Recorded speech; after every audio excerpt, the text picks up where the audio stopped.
Hello students, welcome back. अभी तक के आपकी और मेरी जो जर्नी थी बहुत ही अच्छी रही, ऐसी मैं उम्मीद करती हूँ। हम अभी तक के फर्स्ट 7 चैप्टर्स के बिल्कुल अच्छे से थॉरोली जो है एमटीपी को डिस्कस कर चुके हैं और आपको उस चीज का फायदा बहुत बहुत ज्यादा होने वाला है। आज मैं जो चैप्टर लेके आई हूँ it is chapter 8 MTP. Chapter 8 किसके बारे में है? Chapter 8 is about monetary policy, about money. अगर आप अपने आप को इस प्लेटफॉर्म के ऊपर रखे हुए हो कि हमने सीए बनना है, आई एम श्योर कि आपका मोटिव सिर्फ एक ही है कि मेरे को मनी जनरेट करना है, अपने लिए गुड स्टैंडर्ड ऑफ लिविंग रखना है, अपने लिए मनी मिंट करना है। तो फिर देरी किस बात की है?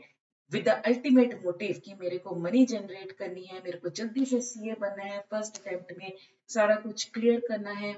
We are going to start with money chapter 8 that is about monetary policy.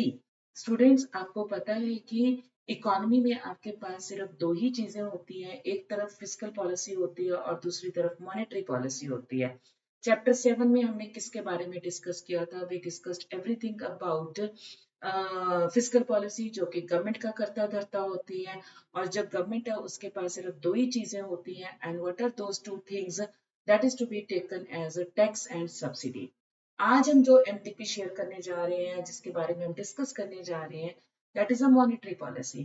Her country में मॉनेटरी पॉलिसी का जो करता धरता है वो कौन है? Central bank of that country. हमारा सेंट्रल बैंक कौन है? आरबीआई है। मनी क्या चीज है? मनी एक प्रोडक्ट है, मनी एक कमोडिटी है, और उसके लिए आपको क्या पे करना पड़ता है? यू नीड टू पे the price of that thing. तो इसके लिए बैंक क्या करेगा कि आपने कितनी सर्कुलेशन ऑफ मनी मार्केट में करनी है, कितनी आपको कम करनी है, कितनी आपको ज्यादा करनी है। क्योंकि अगर आपने मेरे ये रिकॉर्डेड सेशन सुने हैं, मैं मनी को क्या कंसीडर करती हूँ? I consider a blood of the economy. कि जैसे बॉडी में आपकी ब्लड सर्कुलेशन ज्यादा हो जाती है, बीपी हाई हो जाता है, which is not good for the economy. और ऐसे ही अगर आपके ब्लड सर्कुलेशन कम हो जाती है तो बीपी लो हो जाता है, वो भी अच्छा नहीं है। So what I need to keep? I need to keep a kind of balance. तो 24/7 आरबीआई क्या करता है? RBI is going to monitor करता है इस चीज को कि मेरी कंट्री में इस टाइम के ऊपर कितना मनी सप्लाई हो रहा है। अगर वो जरूरत से ज्यादा है तो मैंने उसकी कॉस्ट को क्या कर देना है, अगर जरूरत से कम है तो मैंने उस चीज को सस्ता बना देना है। तो with this information let's start the first question of this MTP. वो आपसे क्या कह रहा है जी? The first question that if the central bank conducts an open market purchase of the government securities, what is likely impact on the money supply? Students, पहला ही question धांसू question है जी।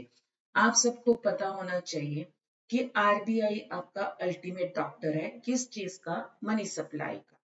तो जब आरबीआई उसको मॉनिटर कर रहा है, उसके पास बहुत सारी रेमेडीज हैं, उसके पास बहुत सारी मेडिसिन हैं, जिसके थ्रू इसने ब्लड सर्कुलेशन को, दैट इज मनी सप्लाई को ज्यादा करना है या कम करना है। इस क्वेश्चन में वो किसकी बात कर रहा है?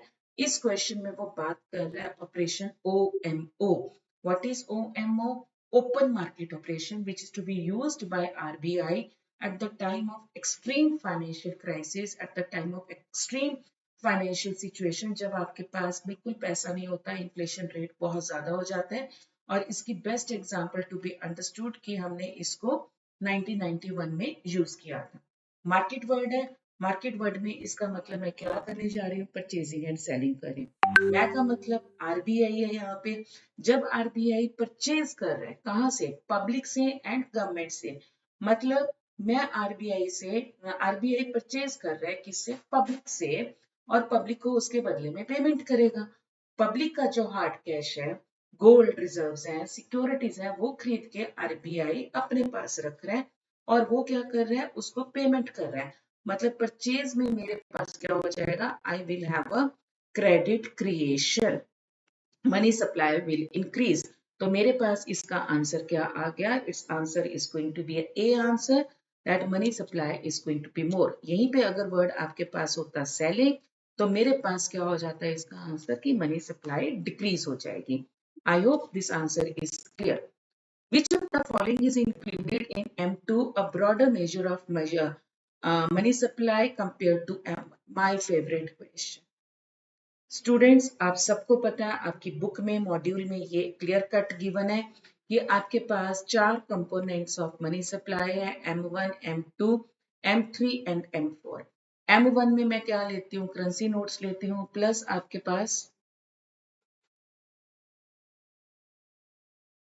आपके पास डिमांड डिपॉजिट आते हैं। M2 में आपके पास क्या आता है, M1 है, प्लस जितने भी आपकी सेविंग डिपॉजिट्स हैं line with the post office वो चीज है। M3 में आपके पास M1 है ही है, M1 के साथ जो आपके term deposits with the banks हैं वो पड़े हैं, और M4 में आपके पास M3 प्लस कैश रिजर्व जो है that is going to be there. अब वो आपके पास ये चीज, अगर किसी को कोई डाउट है they can check my recording, क्योंकि ये बहुत इंपॉर्टेंट चीज है। आपको यहाँ से क्या पूछा जा रहा है कि M2 में क्या इंक्लूड होता है as compare to M1। M1 में ये करेंसी इन सर्कुलेशन होता है, मेरे पास डिमांड डिपॉजिट होता है, ट्रेवलर चेक्स मेरे पास कोई वर्ड ही नहीं है। तो M2 में मैंने अभी क्या देखा कि मैं पोस्ट ऑफिस की सेविंग डिपॉजिट्स को लेती हूँ, तो it's going to be B option कि मेरा M2 में क्या इंक्लूड हो जाता है, सेविंग डिपॉजिट्स इंक्लूड हो जाते हैं which is to be done in the post office. Which of the following policy measures is typically used by the central bank to manage its business cycle? Students, beginning of the session में ही मैंने आपको बता दिया है कि physical policy का करता धरता गवर्नमेंट है, मिनिस्ट्री ऑफ फाइनेंस है, और मॉनेटरी पॉलिसी का करता धरता कौन है, it is to be done by the central bank. तो सेंट्रल बैंक कौन यूज करता है, central bank is going to make use of monetary policy. Easy question. A central bank that wants to stabilize the economy in the short run should try what? Minded कि वो यहाँ पे short run की बात कर रहा है। Students, एक चीज को दिमाग में रखना है, चाहे वो फिजिकल पॉलिसी है चाहे वो मॉनेटरी पॉलिसी है, मैं हमेशा डिमांड की तरफ ऑपरेट कर सकती हूँ। सप्लाई को कंट्रोल करना मेरे लिए, सप्लाई को चेंज करना मेरे लिए थोड़ा टेक्निकली मुश्किल हो जाता है, क्योंकि मेरे पास सबसे पहली बात है कि जो मेरे रिसोर्सेज हैं they are available to me in a limited amount. Economics का मेन कॉन्स्ट्रेंट ही ये चीज है। So with this knowledge let's see कि मेरे पास क्या ऑप्शन आता है। उसको इकोनॉमी में स्टेबलाइजेशन लेके आनी है। Establish a clear inflation target and stick to no matter what. कोई वियर्ड सा आंसर है, मेरे को कोई अपील नहीं कर रहा। Affect aggregate supply through open market operations, I can do that, but जैसे कि मैंने अभी बताया सप्लाई थोड़ी टेक्निकल है चेंज करना। यस, मैं किसको चेंज कर सकती हूँ, दिल को पहली नजर में अपील कर गया जी, aggregate demand through open market operations. क्योंकि डिमांड जो है हम डिमांड करते हैं, राइट? तो मेरे लिए अगर मैं मनी की सप्लाई करती हूँ तो वो थ्रू आउट ईयर, आपको पता है कि वो आरबीआई मोनोपली है, और मेरा जो सिस्टम है it is a minimum reserve system है, तो वो तो डन है मेरे पास। But demand keeps on fluctuating, चाहे वो माइक्रो इकोनॉमिक्स है चाहे वो मैक्रो इकोनॉमिक्स है। तो अगर आपके पास ऐसा कोई क्वेश्चन आता है, you have to make a choice between demand and supply, 90% आपका आंसर उसका किस में से होगा जी, डिमांड में होगा। Next question, inflation. अब इन्फ्लेशन क्यों होती है, because you have more supply for money than demand for money. अब मार्केट में पैसा ज्यादा जा रहा है, आपके पास परचेजिंग पावर ज्यादा आ रही है, तो ये किसको लेके जाएगा कि demand for goods is going to be greater than supply for goods. Things command value when they are in shortage.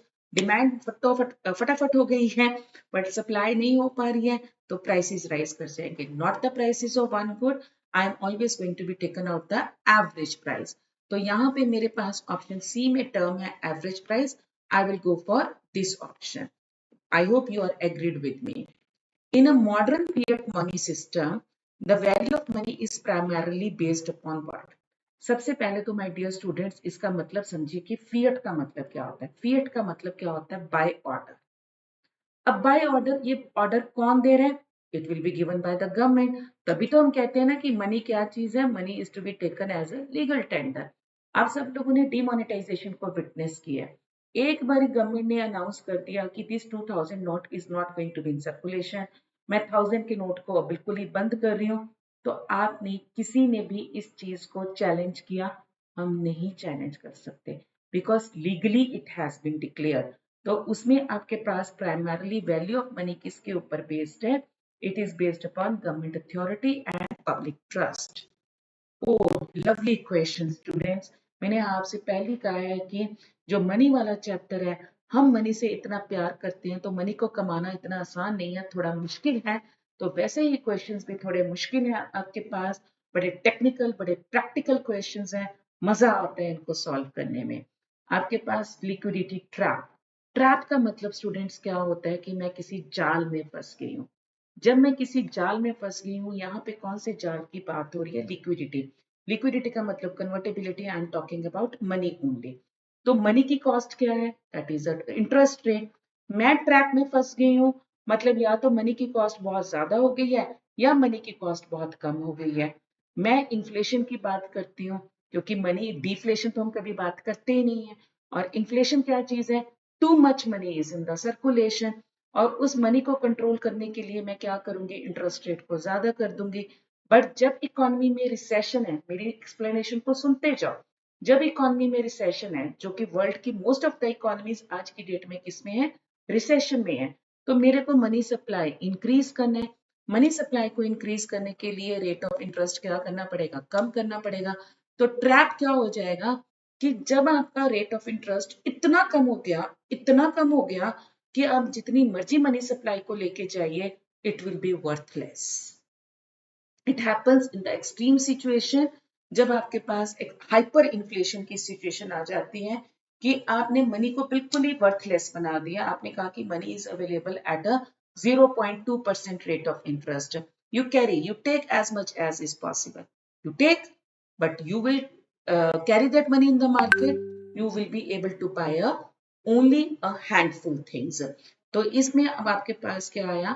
Interest rate is very high? No, where the interest rates are very low and savings are hoarded. Hoarded का मतलब क्या होता है? छिपा के रखना। मैं declare नहीं कर रही हूँ कि मेरे पास इतनी सेविंग्स है। A situation of hyperinflation, yes. A situation of excessive government depending,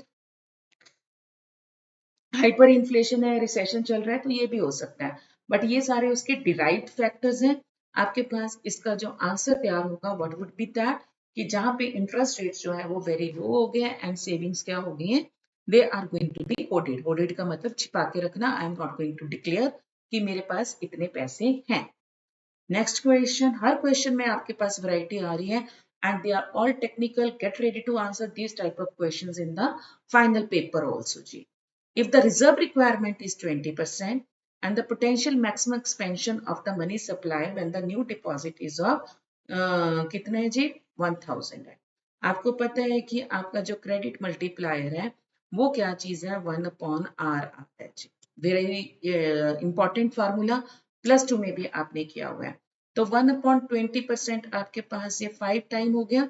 तो 1000 को मैं 5 टाइम्स के साथ मल्टीप्लाई करूंगी। क्रेडिट क्रिएशन मेरा कितने टाइम्स हो गया? Delta D. Delta D is to be taken as an initial deposit. 5 into 1000 मेरे पास आंसर पड़ा है, it is going to be 5000। If the inflation rate starts to increase, the central bank क्या करेगी? अब सेंट्रल बैंक इन्फ्लेशन रेट को increase कर रहा है, मतलब मनी सप्लाई जो है वो ज्यादा हो रही है। अब मेरे को मनी सप्लाई को कम करना है, तो इसके लिए मैं क्या करूंगी? रेट ऑफ इंटरेस्ट को कम कर दूंगी, या मैं क्या करूंगी? क्रेडिट कंट्रोल करूंगी। लेट्स सी कि मेरे पास ऑप्शंस क्या हैं, क्योंकि ऑप्शंस बहुत सारे हो सकते हैं, राइट? तो आपको उस ऑप्शन में से बेस्ट पॉसिबल आंसर के लिए जाना है। Try to stimulate aggregate supply, मेरा मन नहीं मानता। Changes short term interest rate, of course I can do that. Increase the short term interest rate, money supply ज्यादा है तो मेरे को शॉर्ट टर्म इंटरेस्ट रेट को कम करना है, तो मैं इंक्रीज शॉर्ट टर्म रेट्स कर सकती हूँ by buying government bonds. Increase कर सकती हूँ but buying government bonds not possible. Set signals to the financial market about upcoming open market purchases, no. तो सी ऑप्शन का एक कॉन्सेप्ट ठीक था कि मैं मनी को एक्सपेंसिव करने जा रही हूँ, बट उसने आगे क्या लिख दिया? Bye buying government bonds, which is not possible. तो इसमें आपके पास बड़ा सेफ आंसर है जी, वो क्या है? That is change short term interest rate through open market sales.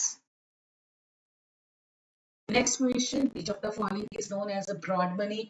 बहुत क्लियर कट छोटी सी स्टेटमेंट आपकी बुक में गिवन है, that is M3 is to be considered as a broad money. M3 में क्या आता है? C plus D, that is currency in circulation, demand deposit, and plus all type of time deposit which is lying with commercial bank. Money supply refers to the sum of money held by whom? It is going to be held by public, क्योंकि money supply is that, क्योंकि public के पास कितना है? C plus D is with the public only. Supply of money, बहुत ही पेट question है, चाहे वो board है, सीबीएसई है, आईएससी है या आपका काउंसिल है। Money is a stock concept and supply for money is a flow concept and supply for money is a stock concept. बच्चे यहीं पे कंफ्यूज होते हैं। स्टॉक का मतलब at a point of time कि मेरे पास इस टाइम के ऊपर कितनी मनी सप्लाई अवेलेबल है, कितना मनी इज अवेलेबल, तो it is to be treated as a stock concept. याद रखना, भूलना मत। M1 does not include M1। मैंने अभी आपको स्टूडेंट्स बताया कि M1 में क्या आता है। It is going to be C plus D plus OD, right. Time deposits नहीं आते हैं, करेंसी इन सर्कुलेशन आता है, डिमांड डिपॉजिट्स आता है, अदर डिपॉजिट्स आते हैं। तो time deposit is the part of M3, it is not the part of M1। Reserve money is applied by whom? Is it by the RBI or is it by the government or is it by the commercial bank? Are you ready with the answer? आपको क्या लगता है, reserve money RBI करेगा कि commercial bank करेगा? So it is going to be done by RBI. तीसरा देखो, अभी हमारे पास सिर्फ 15 क्वेश्चन हुए हैं और तीसरा क्वेश्चन आपके पास M1, M2 और M3 के बीच में से आ गया। प्लीज स्टूडेंट्स, अगर 1% का भी डाउट है, you can reflect my recording session, you drop a message in the comment box कि मैम हमें इसमें डाउट है, I will share my link with you. But इसमें कहीं पे भी कुछ भी कंप्रोमाइज आपने नहीं करना। अब M3 में आपके पास क्या आता है, सबसे पहले M1 है एंड प्लस जितने भी टाइम या टर्म डिपॉजिट है जो आपके कमर्शियल बैंक के पास पड़े हैं, और M1 में C plus D D plus OD है, राइट। करेंसी विद पब्लिक को ऐड करूंगी, अदर डिपॉजिट्स को ऐड करूंगी, banker deposits with RBI, no, it is not going to be added. Demand deposit is going to be added, and then other deposits will I add? Okay, and time deposit, ठीक है। अब M3 वो मेरे से पूछ रहे हैं, तो what I am going to do, we are going to add all these things and you will get an answer. अब अगर मैं इन सबको ऐड करती हूँ, I think my answer is going to be this only. I have told you the components, very direct question, कोई इसमें घुमा फिरा के नहीं है। So you can check it out कि आपका ये आंसर कैसे आया, right. You are going to add this 4 values. Move on to the next question. Oh, lovely question. थोड़ा टाइम लगेगा जी इसको सॉल्व करने के लिए, बट यू रिमेंबर आपके मॉड्यूल में ऐसे बहुत सारे क्वेश्चंस इन्होंने दिए हुए हैं, सॉल्व एग्जांपल्स हैं। अगर एमटीपी में ये क्वेश्चन आया हुआ है तो it means definitely you are going to be tested on the basis of this questions in your final exam. तो कहीं पे भी आप इसको लूज करना अफोर्ड नहीं कर सकते। लेट्स सी कैसे सॉल्व करना है। वो आपसे क्या कह रहा है बेटा कि रिजर्व रेशियो आपके पास 20% है, मतलब आर है आपके पास 20%। आर आपके पास 20% का मतलब क्या हो गया, 0.2। Currency in circulation that is C, आपके पास मैं यूनिट नहीं लिख रही हूँ जी, 800 हो गया। डिमांड डिपॉजिट डी कितना हो गया, 2000 हो गया। एक्सेस रिजर्व दैट इज ई, वो आपके पास क्या हो गया, 2 हो गया जी। वो पूछ क्या रहा है, what is the value of money multiply.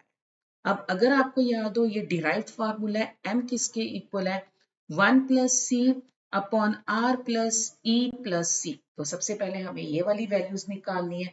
सी किसके इक्वल होता है, C is equal to capital C upon D, कितना करेंसी इन सर्कुलेशन है प्लस कितना डिमांड डिपॉजिट है। तो इसमें आपके पास 800 डिवाइडेड बाय 2000 हो गया, तो आपके पास सी की वैल्यू कितनी हो जाएगी, 0.4। मैंने कैलकुलेट करके अभी रखी है, तो आप इसको चेक करके देख सकते हो। It is going to be 800 upon 2000। C आ गया आपके पास। अब आर की वैल्यू है, आर आपके पास ऑलरेडी 20% का मैंने 0.2 निकाल दिया है। अब रह गया आपके पास ई। अब ई क्या होता है, E is going to be a excess reserve ratio जो आपके पास है, it is going to be taken as a E upon D. तो 2 अपॉन 2000 हो गया इसका, और इसकी वैल्यू आपके पास कितनी आ सकती है, it is going to be 0.001। ये वैल्यूज आई। अब इस वैल्यूज को अगर मैं यहाँ पे डालती हूँ, तो 1 प्लस सी आपके पास कितना था जी, 0.4। आर आपके पास कितना था, 0.2। ई आपके पास 0.001 एंड सी आपके पास आ गया था, सी आपके पास 0.04। Solve it. अगर मैंने इसको सॉल्व किया, मेरा जो आंसर आता है, I think it's not coming out to be 2 point, यहाँ पे 2.502 टाइम्स है, तो या तो ये टाइपिंग एरर हुई है या अब मॉड्यूल में देखिए, बट मेरा आंसर आता है कुछ इतना सा 2.32 अप्रोक्सीमेटली, इफ आई रिमेम्बर, जब मैंने इसको सॉल्व किया था। अब यहाँ पे ये ऑप्शन नहीं है, आप कंफ्यूज हो गए कि अब हम क्या करें, क्योंकि कौंसिल का क्वेश्चन है, मैं इसको चेंज भी नहीं कर सकते। बट 2.3 का नियरेस्ट आंसर कौन सा है बच्चे? अगर कौंसिल की तरफ से कोई गलती हुई है तो वो डेफिनेटली ग्रेस मार्क्स मिलते हैं, बट वो तब मिलेंगे अगर आपने उसको टिक किया है। तो आप इसको यहाँ पे 2.50 को टिक कर सकते हो, क्योंकि 2.32 के नियरेस्ट आपके पास 2.5 है, राइट? ये तो एमटीपी का पार्ट था, बट मेरा पर्पस यहाँ पे आपको क्या समझाना है, तरीका समझाना, कि क्या आपको ये फार्मूला और कैलकुलेशंस कैसे करनी है वो समझ में आई। I hope it is clear कि आपका मनी मल्टीप्लायर का जो फार्मूला है, it is 1 plus C upon R plus E plus C है। सी को हम कैसे कैलकुलेटेड करते हैं, currency in circulation divided by demand deposit. R को हम कैसे करते हैं, that is a reserve ratio है। और ई कैसे होता है, that is excess reserves upon demand deposit. इन सबको डालिए and you are going to get the answer. Don't forget it, do practice for this question. Move on to the next question. Bank earn a profit on the difference between interest charged to the depositors and interest offered to the borrowers, interest charged on the loans and interest paid on the deposits, demand and loan deposit and loan balance, and liabilities and deposits. Students देखो, bank earn profit, आपको पता है कि अगर आप bank के पास अपने पैसे रखते हो तो बैंक इज गोइंग टू पे द इंटरेस्ट ऑन दैट, और अगर बैंक आपको अपने पैसे देता है तो आप बैंक को इंटरेस्ट देते हो। मतलब सेविंग्स रखते हो तो सेविंग्स के ऊपर आपको इंटरेस्ट मिलता है। जब आप बैंक से लोन लेते हो तो आपको बैंक को लोन देता है। अब सेविंग के ऊपर लोन तो बैंक आपको मान लो हाइपोथेटिकली 2% देता है, बट अगर आप लोन लेते हो तो बैंक आपसे उसी पैसे का 8% ले लेता है। दोनों का डिफरेंस कितना हो गया, 6%, राइट? यही बैंक का प्रॉफिट है। तभी तो कहते हैं कि जब बैंक को लोन देना होता है उसमें ही is going to play a active role, और loans are to be considered as an asset for the bank. तो यहाँ से I hope you are able to answer the right tick, interest charged on the loans and interest paid on deposits. The targeted inflation rate for RBI. Students, if you remember, आपके पास ये चीज clear cut mention है कि 2016 to 2021 जो मेरे पास targeted inflation था, जो मेरे पास अमेंडमेंट की गई थी 1935 के बाद, उसमें मेरे को टॉलरेंस लिमिट बताई गई है और आरबीआई के पास एक टारगेटेड इन्फ्लेशन है और उसका रेट कितना है, it is to be taken as a 4%। Keep in mind, आपकी बुक में बहुत क्लियर कट गिवन है। और यहाँ पे इसके साथ आपको ये नॉलेज भी दे देती हूँ कि ये 2% क्या है, that is the lowest tolerable limit, और 6% क्या है, that is to be taken as the highest tolerable limit. ठीक है, ये 2016 में अमेंडमेंट जो है तो उसमें रखा गया कि 5 साल के लिए we are going to fix up our inflation targeting, और ये हमारे पास कितनी है, 4% है। Lowest limit is 2% and highest is 6%. Don't forget it. Next is repo rate. I love to answer these questions. Repo rate क्या होता है जी? आपको याद है, आपके पास एक बैंक रेट होता है, एक रेपो रेट होता है, एक ओपन मार्केट ऑपरेशंस होता है, सीआरआर होता है, एसएलआर होता है, और फिर आपके पास होता है रिवर्स रेपो रेट। अब रेपो रेट क्या है कि जहां पे an emergency window for the banks, commercial banks lend money to the RBI, or commercial bank rediscount the bills of exchange with the RBI, and RBI lends money to the commercial banks. आपको पता है कि मेरा wholesaler कौन है, RBI है, retailer कौन है, कमर्शियल बैंक है, अल्टीमेट कस्टमर कौन है, दैट इज अ पब्लिक है। और आपके पास बैंक रेट या रेपो रेट क्या चीज है, the rate at which commercial banks are going to rediscount its first class securities, या किस रेट के ऊपर सेंट्रल बैंक कमर्शियल बैंक को मनी देता है। तो central bank lends money to the commercial banks, और उसके बाद सी ऑप्शन भी है, commercial banks rediscounts the bills of exchange with RBI. तो आपको क्या लगता है जी, इसका आंसर क्या होना चाहिए, व्हाट डू यू फील कि आप इसके लिए किसके ऊपर जाएंगे, RBI lends money to commercial banks, और it is going to be taken as RBI lends money to the commercial, C और डी ऑप्शन में से आपके पास चॉइस है। ऊपर वाला तो है ही नहीं है, सी और डी ऑप्शन में से आपके पास चॉइस है कि आप इसमें क्या करो। Commercial banks rediscount the bills of exchange. Bills of exchange जो यहाँ पे टर्म आ गई है, ये थोड़ा सा गड़बड़ है। रीडिस्काउंट वर्ड तो है, बट वो रीडिस्काउंट वर्ड क्या है, फर्स्ट क्लास सिक्योरिटीज, राइट। तो commercial bank lends money to the commercial bank, बिल्कुल क्लियर कट लीड है इसकी।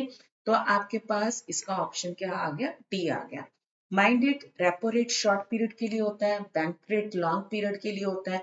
रिवर्स रेपो रेट जिस रेट के ऊपर कमर्शियल बैंक सेंट्रल बैंक को लेंड करता है, that is to be taken as a reverse repo rate. Open, ये चीजें भूलना मत, फिर से बता रही हूँ। Repo rate and bank rate जो है वो short period and long period respectively, the rate at which central bank lends money to commercial bank, and the reverse repo rate जहां पे commercial bank lends money to the central bank. Open market operations imply किसको करता है, that is buying and selling securities by RBI, by commercial banks, no ji, it is by RBI only. बिना किसी doubt के we are going to tick option number A. MSF, एक LAF है, एक MSF है। What is the full form MSF, marginal standing facility, right. LAF, MSF, तो ये यहाँ पे आपको टेक्निकल चीजें हैं which are to be learn as it is. तो एमएसएफ रेट क्या होता है, इट इज जैसे आप कहते हैं ना, क्लास में भी मैंने आपको समझाया था, अगर मैं कमर्शियल बैंक की एक कस्टमर हूँ, ठीक है, और मेरा बिजनेस है, मेरा करंट अकाउंट होल्डर है, तो आपको पता है कि करंट अकाउंट होल्डर के पास ओडी की फैसिलिटी होती है, ओवरड्राफ्ट की फैसिलिटी होती है, they can exceed my amount जितना मेरे को चाहिए। ऐसे ही यहाँ पे जो है सेंट्रल बैंक कमर्शियल बैंक की बैंक अमाउंट को जितनी उसको चाहिए, एक नॉर्मल लिमिट होती है, but at the time of emergency वो इसको एक्सीड कर सकता है, ठीक है। ये एक एक्स्ट्रा सर्विस है जो कि सेंट्रल बैंक अपने कमर्शियल बैंक्स को देता है।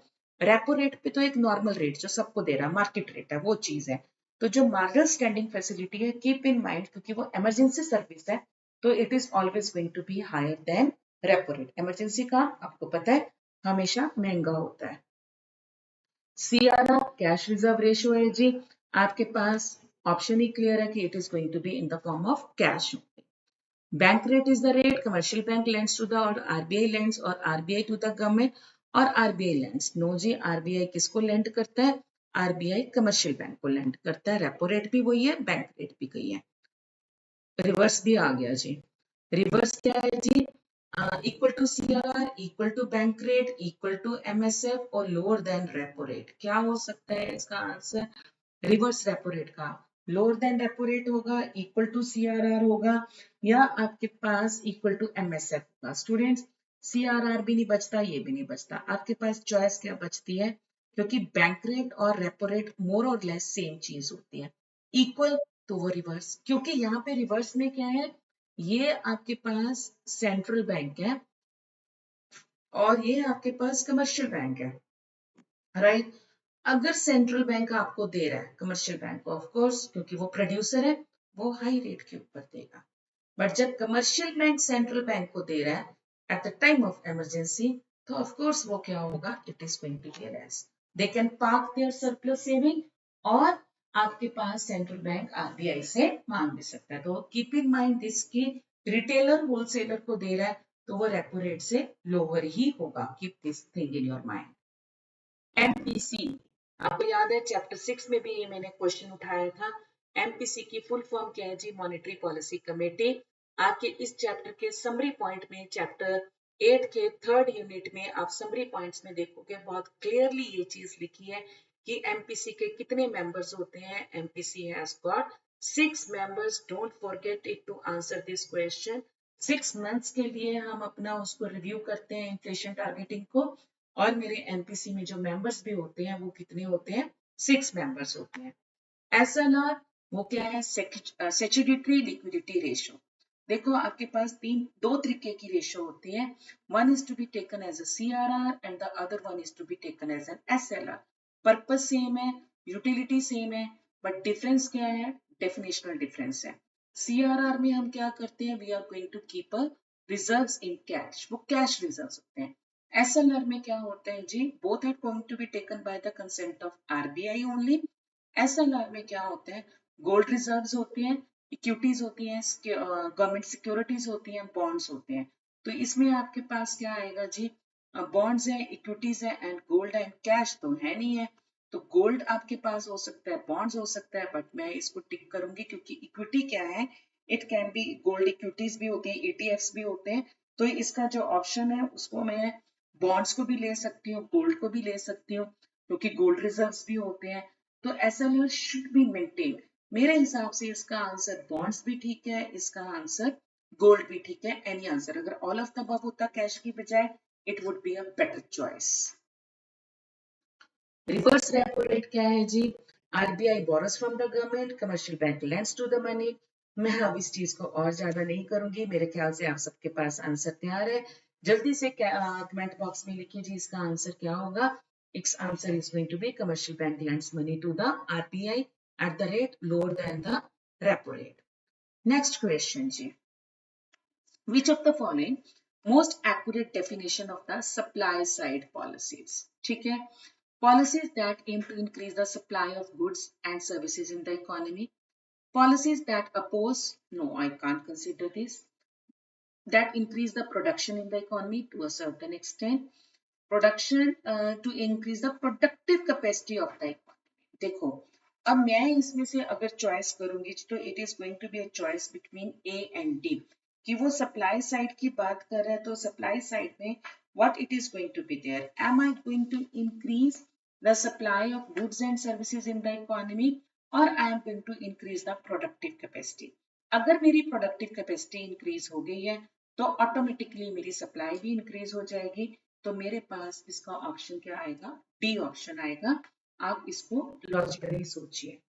यहाँ पे क्या था, मोस्ट एक्यूरेट डेफिनेशन, और यहाँ पे इसी के साथ का मिलता जुलता क्वेश्चन है, which of the following statements does not apply to supply side policies. They seek to improve the institutional framework of the economy to improve its not पूछ रहा है। सबसे पहले तो इसको आप सर्कल कर लीजिए कि वो नोट पूछ रहा है। Okay, they aim to improve the efficiency of the factors of production, or they can result in the long run curve to the right, or they can result in the demand pull inflation. My dear students, if you remember कि inflation के आपके पास two reasons हो सकते हैं, एक demand side है और एक सप्लाई साइड है। जब मैं डिमांड साइड की तरफ लेती हूँ उसको, मतलब डिमांड फॉर मनी इज ज्यादा, डिमांड फॉर गुड्स ज्यादा है, किसी भी तरीके से आप इसको ले लीजिए, तो उसको मैं डिमांड पुल इन्फ्लेशन बोलती हूँ। और अगर सप्लाई की तरफ से लेती हूँ कि मेरी मनी सप्लाई ज्यादा हो गई है, वेजेस ज्यादा हो गए हैं, प्रॉफिट ज्यादा हो गए हैं, तो उस इन्फ्लेशन को what do I call it as a cost push inflation. तो यहाँ पे वो सप्लाई साइड की बात कर रहा है, नॉट अफेक्टेबल।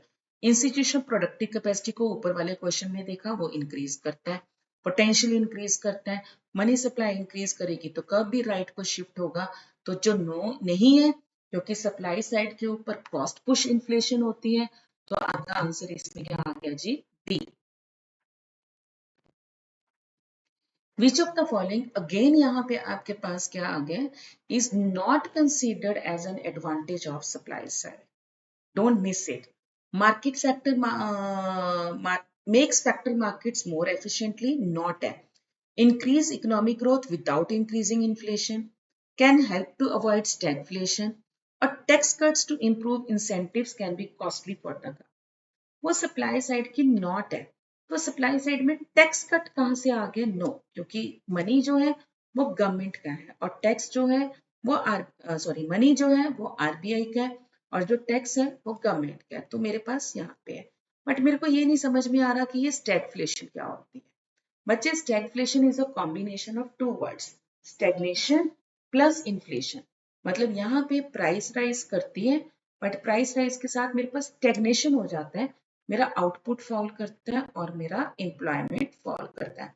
तो सप्लाई साइड का फीचर ही, जब भी आपके पास कॉस्ट पुश इन्फ्लेशन होगा तो उसका फीचर ही, क्योंकि resources are already fully optimally efficiently utilized, price को मैं कंट्रोल नहीं कर सकती क्योंकि डिमांड इंक्रीज होती रहती है, डिमांड इंक्रीज होगा, प्राइस इंक्रीज होगा।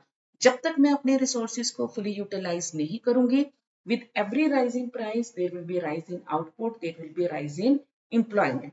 बट एक बारी मेरे रिसोर्सेज जो है वो फुली यूटिलाइज हो गए, मेरे पास vertical straight line supply curve बन गया, मेरी डिमांड ज्यादा होती जाएगी, सप्लाई नहीं होगी, तो उस सिचुएशन को what will be called as, it will be called as a stagflation, जो कि इसका फीचर आपका होता है। तो नॉट है, तो इसका आंसर आपके पास डी ऑप्शन आ गया जी। Again supply side, which of the following is not an example of market based supply side policies? Policies to improve competition, policies to allow the labor market, policies to increase infrastructure, or policies to provide incentives to set up business. अब वो note पूछ रहा है, अब note में आपके पास क्या हो सकता है, राइट? कंपटीशन इंक्रीज करेगा, लेबर मार्केट को इंक्रीज करेगा, बिजनेस को इंक्रीज करेगा। अब ये infrastructure is totally a different thing, क्योंकि ये आपके पास उसमें आता है, एक्सपेंडिचर में आता है, और एक्सपेंडिचर किसके लिए? Expenditure is a chapter 7, that is a public policy, public finance.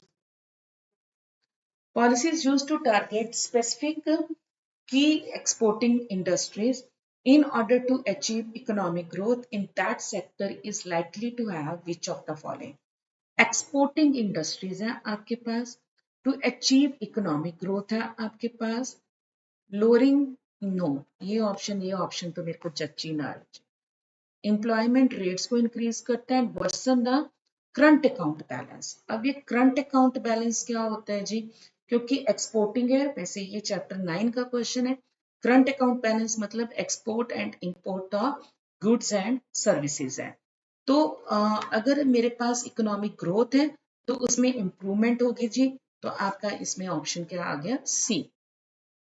Next question, the Cambridge equation, oh lovely, first chapter आपका किसके लिए है? Given to you by Marshall and all, cash balance approach है जी।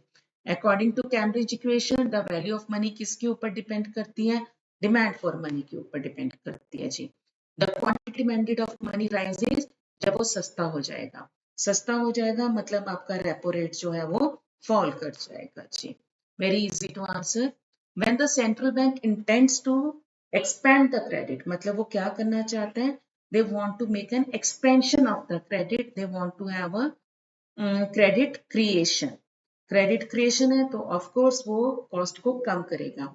Raise the variable ratio, lower the bank rate, purchase the securities, अरे बाप रे, वो क्या करेगा? Raise the margin requirements. अब ये मार्जिन रिक्वायरमेंट, सबसे पहले बोलो कि वो फ्लेक्सिबल हो रहा है, वो लोअर डाउन कर रहा है। मार्जिन रिक्वायरमेंट्स क्या होती है जी? Difference between the market value of the security and secured value. अगर ये मार्जिन ज्यादा हो गया, मेरे को पता है कि वो क्रेडिट कंट्रोल करेगा। Raise the variable reserve ratio, मैं 100 में से 10% रख रही थी, अब मैंने 20% रखा, तो मेरे पास ये भी क्रेडिट कंट्रोल होगा। Yes, I am going to have a lower the bank rate. Purchase government securities करेगा इन द ओपन मार्केट, अगर वो परचेज कर रहा है, ठीक है, तो वो क्या कर रहा है? सोचो जरा इसको। अगर RBI open market purchase government securities in the open market, ठीक है, मैं मार्केट में से खरीद रही हूँ और उसके बदले में उसको पैसा दे रही हूँ, तो उसमें भी आपके पास क्रेडिट क्रिएशन होगा। इंटेंड्स टू एक्सपैंड, तो इसमें सी और डी दोनों ऑप्शंस आपके इसमें चलते हैं कि आपके पास बैंक रेट भी कम अगर होगा तो भी क्रेडिट एक्सटेंशन होगी आपके पास, और अगर गवर्नमेंट सिक्योरिटीज खरीदी जा रही है तो भी आपके पास क्या होगा? क्रेडिट एक्सटेंशन होगा। बट इसके लिए I would like to go for option B की परचेज गवर्नमेंट्स, क्योंकि सेलिंग जब करेगा तो वो क्रेडिट कंट्रोल होगा। तो your option B I would like to go, I will not go for C option as per your module. Which of the following is not an instrument of selected credit control? अब selected credit control में क्या आता है जी? Moral suasion आता है, rationing आता है, direct action आता है, margin requirement आता है। Margin requirement है, rationing है, open market operations क्या है? It is a quantitative method, तो ये selective का नहीं है, तो this is going to be my option. Which among the following is called the rate of interest charged by the RBI for lending money to various commercial banks by rediscounting of the bills of by rediscounting of the bills in India? हाँ, अभी बहुत discuss कर चुकी हूँ. What is this? This is a bank rate. The process of selling of the products at a price less than the uh, ongoing price in the market is known as what. बहुत बार ये term हम discuss कर चुके हैं, micro economics में भी discuss किया है। प्राइस डिस्क्रिमिनेशन की वो बेस्ट एग्जांपल थी, right.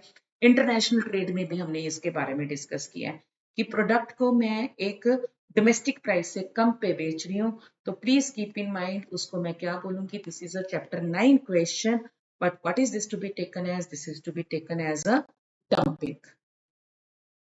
Any act of influence by the central bank like the RBI in influencing the exchange rate is referred to as which of the following? क्योंकि RBI की interference होगी है जी बीच में, तो what would be called as? It would be called as a managed floating. जब तक RBI interfere नहीं कर रहा, मार्केट फोर्सेस है, एक्सचेंज रेट जो भी है मार्केट रेट वो फिक्स अप कर रही है, it would be called as a dirty floating, right? But जहां पे आरबीआई की इन्वॉल्वमेंट होगी है, what would be this called as? This would be called as a managed floating. What would be the value of credit multiplier if the required reserve ratio is 50%? I hope you are ready with the answer. It is going to be a 2. What is meant by the institutional framework? Institutional मतलब जहां पे आपके पास laws होते हैं, regulations होते हैं. Your option number C. There is a reverse repo rate. It is a repeated question. I will not answer this question, and I hope you are ready. Its option is B. And then under which union they have or follow a common monetary policy and a fiscal policy. Common monetary policy, economic union, custom union, common market, none of these. But अब ये सा answer है इसका। मेरे हिसाब से monetary और fiscal policy को जहां पे हम इकट्ठा करते हैं तो it has to be an economic union, right. Money supply is directly proportionate, a very good question. It is directly proportionate with the monetary base. जितना मॉनेटरी बेस ज्यादा होगा उतना मनी सप्लाई ज्यादा होगा। रिजर्व मनी रेपिटेटेड है, repetition है जी ये। Reserve money supplied by home, by RBI है। A firm makes an investment in an unrelated business. What is this? A firm है, ये माइक्रो इकोनॉमिक्स का क्वेश्चन है, by mistake it is here, but still I, क्योंकि horizontal और vertical investment है, but यहाँ पे इसका आंसर याद रख लीजिए, it is going to be a unrelated business है, तो इस answer is going to be taken as a conglomerate, right. अभी यहाँ पे देखिए आपके पास मैनेज फ्लोटिंग और डर्टी फ्लोटिंग दोनों आ गया। डर्टी फ्लोटिंग किसके साथ है? It is related to the fixed, sorry flexible exchange rate system है। फिक्स्ड में तो गवर्नमेंट का होता है, फ्लेक्सिबल में आपके पास होता है market forces. Indian financial market is skewed towards commercial banks with no interdependence on NBFC. सबसे पहले आपको यहाँ पे याद रखना है कि ये NBFC क्या होता है जी। NBFC I think it is a non banking financial committees है। तो क्या स्क्यूड, स्क्यूड का मतलब क्या होता है कि मैं सिमेट्रिकल हूँ, उनके साथ इन कोऑर्डिनेशन में हूँ। तो क्या they are in coordination as per no interdependence? तो मेरे को नहीं लगता कि they are in coordination, answer should be no. Among the following canons of taxation which has been given by Adam Smith, सबको पता है कि ये canon of taxation has been given by Adam Smith, but सबसे important जो canon था वो क्या था? That is a canon of ability to pay, progressive taxation system. तो your answer is going to be a D option. Hello everyone, my self Lokesh और मैं चंडीगढ़ से बिलोंग करता हूँ। जब मैंने अपना सीए करने का डिसीजन लिया तब मेरे भैया ने मेरे को सजेस्ट किया आरएमएस में मैंने डेमो क्लासेस ली और डेमो क्लासेस मेरे को इतनी पसंद आई कि मैंने यहाँ पे फाउंडेशन के लिए रजिस्टर किया।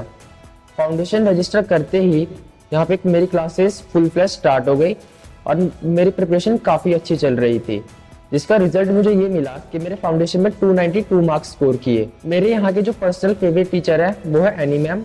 उनके दिए हुए लॉ के चार्ट्स वो बहुत ज़्यादा हेल्पफुल है, एग्जाम टाइम में बहुत काम आते हैं। उसके बाद अश्विनी सर की दी हुई मैथ्स की शीट्स बहुत ज़्यादा हेल्पफुल क्वेश्चंस होते हैं उसमें प्रैक्टिस के लिए, जिससे हमारी कॉन्सेप्ट क्लैरिटी काफ़ी ज़्यादा अच्छी हो जाती है। अब मैंने आरएमएस में अपने सीए इंटर के लिए भी रजिस्टर कर लिया है और वही सेम चीज़ मेरे को इंटर में भी महसूस हो रही है। यहाँ पे दिए गए साहिल सर के जीएसटी के नोट्स बहुत ज़्यादा हेल्पफुल है, बहुत ज़्यादा कॉन्सेप्ट क्लैरिटी में हेल्प करते हैं। सो सी यू सोन एट आरएमएस।